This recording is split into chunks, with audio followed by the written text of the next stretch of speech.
Great morning in the Iowa Senate. I was back there getting my coffee and just having a nice conversation with the senator from Polk, and to walk in here and find yet the senator across the aisle from Polk running the DCI into the ground again.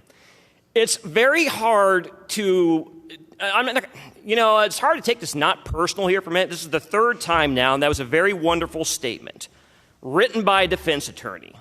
And I don't know how you can take the department's statement from last week and say it leaves out critical information when you yourself are leaving out critical information. That investigation thus far has yielded 18 convictions. 18. So it's not like we're talking about some little thing on the periphery that, oh my gosh, the cops just ran rampant out there. Crimes were committed. Senator from Polk, would you yield? Senator Petersen, will you yield? Yes. Do you intend on introducing a bill next year to block IRGC and DCI from accessing geolocation to verify that these sports bets are actually being placed here in Iowa? Because that's really what's going down to here in the end. I'm sorry, what's your specific question? Do you intend on introducing a bill in the next General Assembly to block the gaming regulators from accessing geolocation materials to verify these sports bets are being placed here in Iowa? Because that's at the crux of what we're talking about here.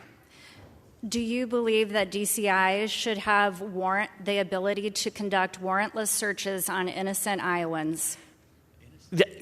Senator from Polk, this just shows how little, first of all, I guess you didn't answer my question here. Thank you for not yielding and actually not answering the question.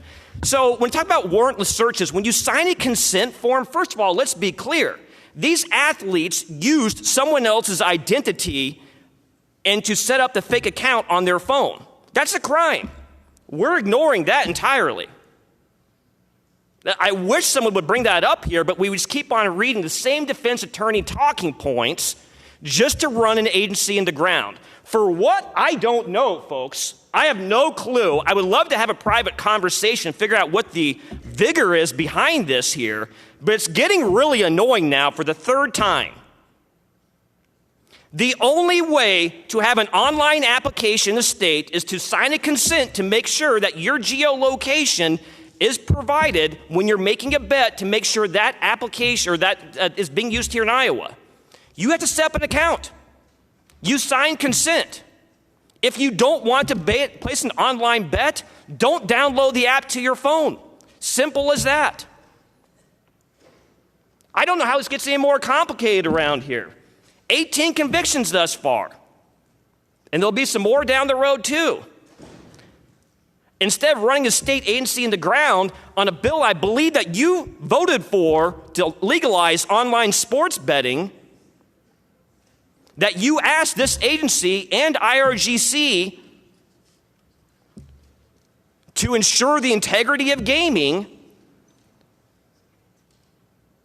why not ask the college athletes, why did you use fake accounts to place bets on phones when you're NCAA athletes, which is illegal by our code? So maybe my suggestion to you next General Assembly would be to strike that out of the code.